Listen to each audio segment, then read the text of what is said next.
Gestern sind wir über die Grenze gekommen. In Brasilien hatte uns der Regen ganz schön erwischt. Frank und ich schlagen uns nun ostwärts durch den Dschungel bis zur nächsten größeren Querstraße. Gestern war es schon ganz schön matschig und heute falle ich runter.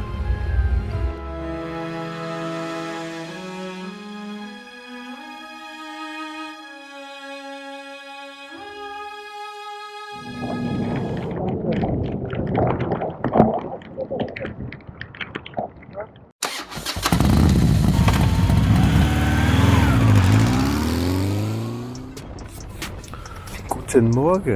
Gerade haben Frank und ich uns auf den Weg gemacht. Gestern sind wir von Brasilien in Cubica über die Grenze nach Bolivien zurückgekommen, haben unser neue 90-Tage-Visum bekommen und nun wieder in Bolivien sind die Straßen wieder abenteuerlicher. Ihr habt es gesehen, es war ziemlich matschig und wir haben es bis zu einer Stadt ist übertrieben, bis zu einem Dorf, Dschungeldorf namens Puerto Rico geschafft. Dort haben wir übernachtet und nun geht es weiter bis nach El Triángulo. El Triángulo ist auch nur so eine 3-Häuser-Ansammlung, aber es gibt eine Tankstelle dort und außerdem trifft dort dieser Dschungelpfad hier auf eine etwas größere Straße, die von Norden nach Süden führt. Das sind heute 190 Kilometer, Google veranschlagt dafür knapp 4 Stunden und auf dem Weg soll es mal wieder eine Fähre geben.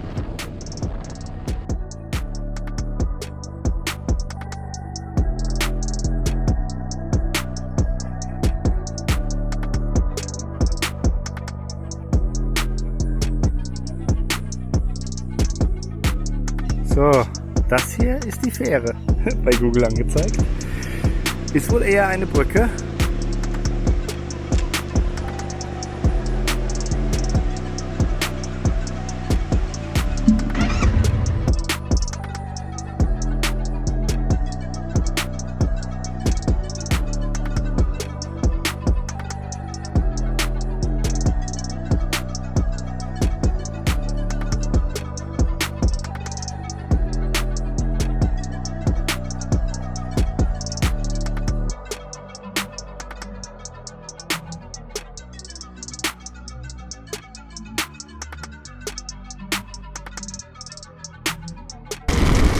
So, die ABS-Leuchte ist mal wieder an. Mir ist jetzt aufgefallen, es passiert immer bei starkem Regen. Geht die ABS-Leuchte an. Das ist komisch. Irgendwas ist da komisch. Aber wenn man es ausmacht und wieder anmacht, ist es weg. Und wenn es stark regnet, kommt es dann wieder. Aber irgendwas ist da, stimmt da nicht wahrscheinlich.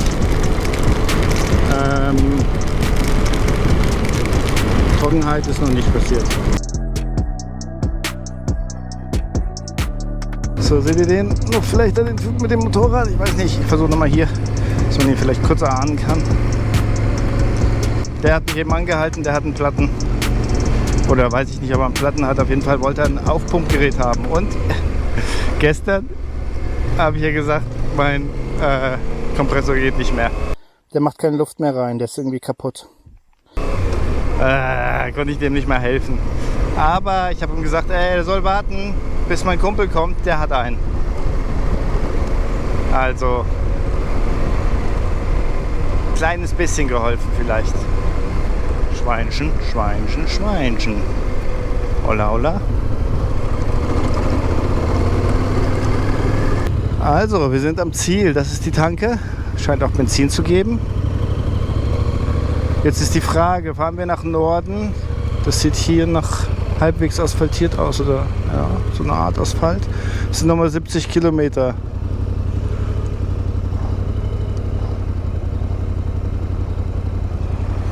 Weil hier pennen ist halt, ich habe es eben zum Frank gesagt, sieht ein bisschen aus wie bei Mad Max hier.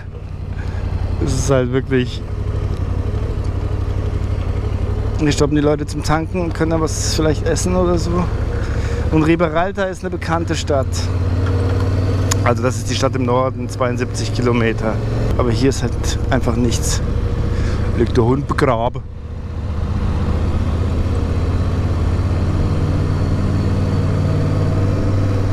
Und dann bleibt man einfach mal 2 Tage in Riberalta. Wenn der Ort dann auch kacke ist, gut, dann ist es so. Aber schlimmer als das hier. Aber was heißt schlimmer? Das ist schon okay, aber wenn es jetzt, sagen wir mal, 2 Tage, 3 Tage durchregnet, was möglich ist, was machst du hier dann? Kannst du bestimmt bei irgendeiner Familie pennen, aber ja. Nee, also ich schlage Frank vor, dass ich nach Riberalda will. Das ist Asphalt. Dann sind wir eine Stunde da.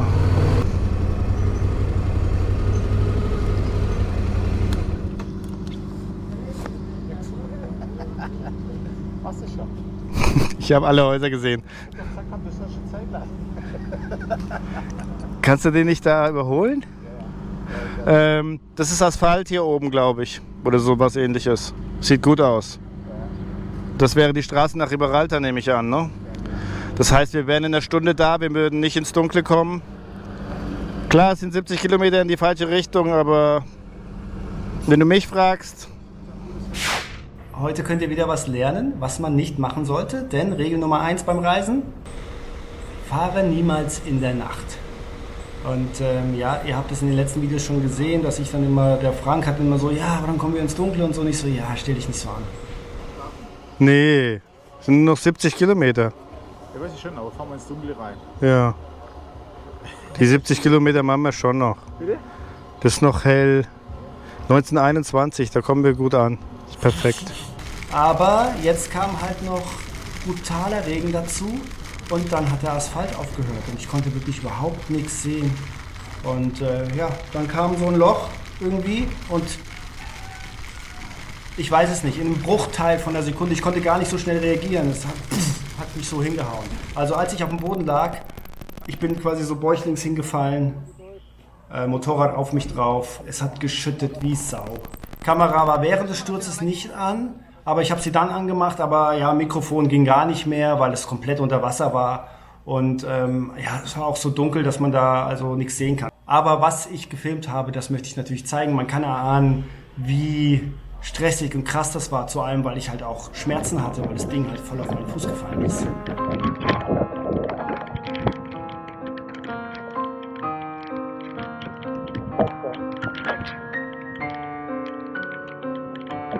Oh Mano. Warte.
So, ich bin jetzt im Hotel. Gutes Zimmer. Mit Kühlschrank, Klimaanlage, Fernseher, Schrank, wie man sieht. Hier sieht man auch, ich weiß nicht, ob man es sehen kann. Sieht aus, als hätte ich mich eingepisst. Alles pitschenass. Auch hier noch ein bisschen die Spuren vom Sturz. Und ich bin jetzt aus dem Stiefel raus gerade. Stiefel ist auch okay, glaube ich, hat nichts abbekommen. Das Bike ist irgendwie von hinten drauf geknallt. Ich weiß es nicht. Ich sag euch, wenn ich die anderen Stiefel angehabt hätte, die Daytonas, die ich vorher hatte, das hätte mir den Knöchel durchgehauen. Schmerzt ganz gut, aber ich glaube, es ist nur verstaucht oder so. Muss ja immer pro Hoffnung sein. Ich kenne es noch vom Basketball, ich habe früher Basketball gespielt, wenn man die Schuhe so zu hat Und dann macht man die auf, dann fließt das Blut rein, dann kommt erst der große Schmerz. Und der, also was ich jetzt aufgemacht habe, klar, es tut weh bei Belastung, aber so ist okay. Also kein Vergleich mit dem Schmerz, den ich in Albanien hatte bei dem Sturz, war der andere Fuß. Das ist jetzt zum ersten Mal der linke Fuß. Normalerweise alle Verletzungen habe ich immer am rechten Fuß, heute mal der linke Fuß. Ja, ich habe jetzt schon die Hälfte hochgeladen, jetzt muss ich noch mal runter. Es gibt eine Garage überdacht, Fahrstuhl, super geil. Und Frank hat noch mal ein bisschen was rausgehandelt. Zahlen wir 11 €. So, da das alles voller Schlamm gelaufen war, als ich gestürzt bin, habe ich mal die Helmpolster rausgenommen. Die wollte ich mal waschen. Er hat schon ein bisschen gemüffelt und war so oft nass und verschwitzt. Jetzt mache ich das mal grob. Handschuhe habe ich auch dazu. Meine wasserdichten Socken. Jetzt suche ich noch meine Gallseife. Und die Hose werde ich auch einmal ausspülen. Wie sieht der Fuß aus?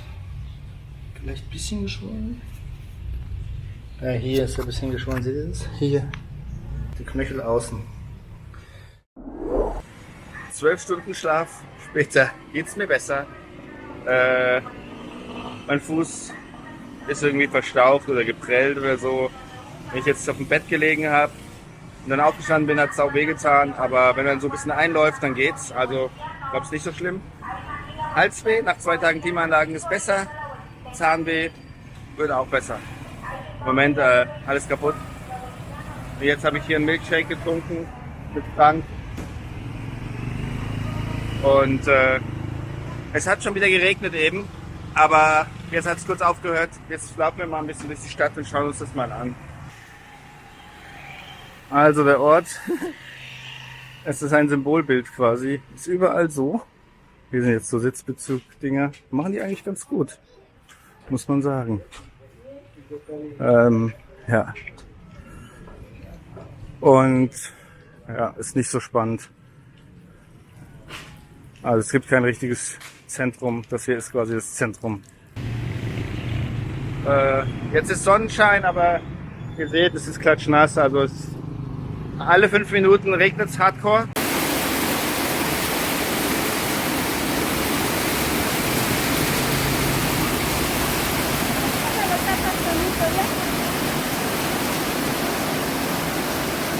Fünf Minuten später ist dann wieder strahlender Sonnenschein.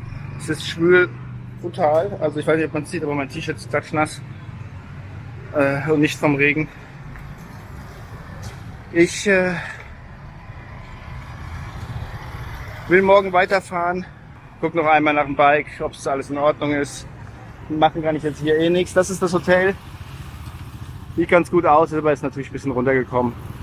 Bei mir im Bad, den Wasserhahn kann man nicht zumachen. Also es ist nicht nur, dass er tropft, sondern er läuft so. Heiße Wasser geht nicht. Ist ja nicht so schlimm, wenn es so heiß ist. Und die Durchspülung geht auch nicht richtig. Wenn man groß macht, geht's nicht weg. Also, ich trinke jetzt hier wieder einen Milkshake, da wo ich vorhin gestartet bin. Und dann begebe ich mich ins Zimmer. Ich werde versuchen, meine Sachen zu trocknen. Alles ist pitschenass, also zum Ausbringen nass. Ist ein bisschen nervig. Ich hoffe, dass das bis morgen noch geht. Ich würde dann gerne die Klimaanlage auf volle Pulle laufen lassen. Durch die trockene Luft wird halt die Nässe entzogen. Allerdings kriege ich dann wieder brutale Halsweh. Ich habe es jetzt auf volle Pulle gestellt, wo ich weg bin. Wenn ich dann reingehe, muss ich es wieder ausmachen. So, wie man vielleicht sehen kann, sichere ich gerade meine Dateien. Und es war ja so, dass ich gestern bei dem Crash genau in dem Moment, dass die GoPro-Batterie leer war. Und ich habe die dann gewechselt und musste natürlich hier aufmachen. Und es hat ja geregnet, das könnt ihr euch nicht vorstellen. Also vielleicht kann man es ein bisschen erkennen. Ich habe ja so ein paar Aufnahmen im Stockdunkeln. Es war unfassbar, wie viel es geregnet hat. Es ist natürlich innen alles nass geworden, als ich das hier aufgemacht habe. Den Akku gewechselt und jetzt, es war jetzt noch nass, als ich eben gemacht habe. Jetzt habe ich das alles getrocknet. Und es war auch so, dass das Mikrofon, hier liegt der Helm zum Trocknen. Da ist ja das rote Mikrofon, habe ich ja da dran. Das gute rote Mikrofon. Und das war, also, als ich gefallen bin, bin ich ja so bäuchlings gefallen.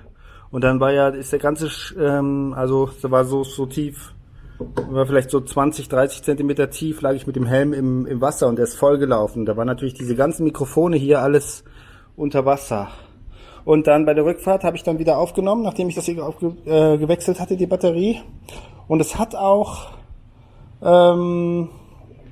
aufgenommen, aber der Ton ging halt nicht mehr. Im Loch, da bin ich noch irgendwie durch. Wahrscheinlich da ist eine Strafe, ich weiß es nicht mehr. Aber dann habe ich schon so, ach du Scheiße, jetzt habe ich mein Rode-Mikrofon zerstört.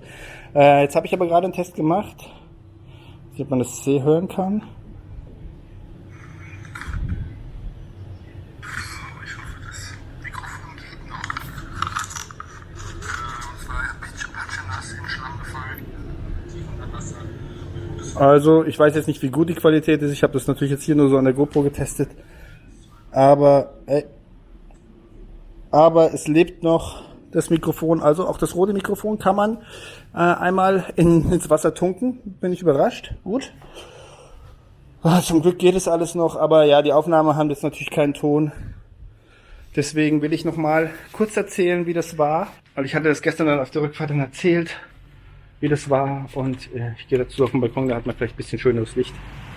Also, hört man das? Hier ist die Aussicht.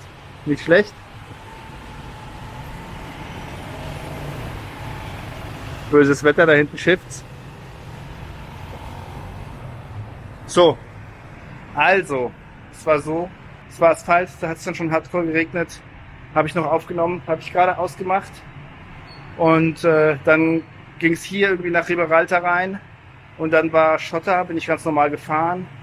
Und ich konnte halt gar nichts mehr sehen. Es war dann dunkel, natürlich ins Dunkel gekommen. Sollte man nicht machen. Und 100 Meter auf dem Ding gefahren. Und dann bin ich in irgendein Loch rein. Ich weiß gar nicht, wie schnell es passiert ist. Innerhalb von einem Bruchteil von einer Sekunde lag ich auf der Fresse. Und zwar so bäuchlings. Und das Motorrad ist halt hinten so auf meinem Fuß drauf gefallen. Ja, ich lag dann erstmal so eine Minute so in den Schlamm. Und jetzt so von unten habe ich gesehen, wie das Visier mit Schlamm gefüllt wurde. Es war echt abenteuerlich, kann man sagen. Dann bin ich aufgestanden. Frank war direkt hinter mir. Der hat dann in diesem Loch stehen geblieben. Da hat man dann gesehen, fast bis zur Radnabe war das mit Wasser gefüllt bei ihm. Also bis zur Radnabe, 21 Zoll Rad. Und ich bin irgendwie rein und dann hat es mich irgendwie umgehauen. Ich weiß es gar nicht, ich weiß nicht, was ich hätte besser machen können, ehrlich gesagt. Ich hatte keine Angst und es war alles, ich habe damit gar nicht gerechnet. Und so, klar, passiert. Man soll halt nicht im Dunkeln fahren und nicht im Dunkeln in der Regenzeit hier irgendwie im Dschungel rumfahren. Ich muss dazu sagen, ich hatte auch darauf bestanden, dass wir noch nach Riberalta fahren. War auch meine Schuld. Und ich hatte ein Riesenmaul. Weil der Frank immer gesagt, also ist dann immer schnell gefahren und dann hatte ich mir gesagt, ey, das ist so ein Schiss, im Dunkeln zu fahren, ist so unglaublich. Und ich habe dann so, ich bin schon in der Sahara im Dunkeln gefahren und in Patagonien und so, bin ich auch alles. Aber da ich dann halt so ein Riesenmaul hatte, ist direkt bestraft worden. Also ein bisschen Understatement hätte mir gut getan.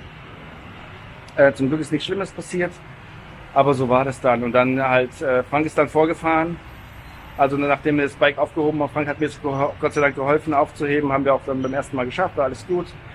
Keine Schäden gefunden. Und dann ist Frank vorgefahren und hat, davor war noch ein Auto, da konnte man sich orientieren, weil da waren dann echt so 20 Meter lange Pfützen, wo du nicht sehen kannst, wie tief die sind, wenn da keiner vor dir fährt. Und es hat halt geschüttet. Das war krass. Ich hatte dann das Visier offen gehabt, weil durchs Visier konntest du gar nichts mehr sehen. Mir halt ins Gesicht geregnet und so weiter. Es war dann aber alles okay. Bin nicht nochmal gestürzt. Das nur so viel, wie das dann abgelaufen ist, bis wir hier waren. Lehre, fahre nicht im Dunkeln Motorrad auf Reisen. Regel 1, ich habe schon 1000-mal gesagt und 1000-mal gebrochen. Jetzt wurde es bestraft. Das war mir jetzt erstmal wieder eine Lehre. Also, ich danke für die Aufmerksamkeit. Beim nächsten Mal geht's dann runter in den Süden. Und ich hoffe, ihr schaltet wieder ein. Bis dahin, macht's gut, euer Ruti. Ciao, ciao.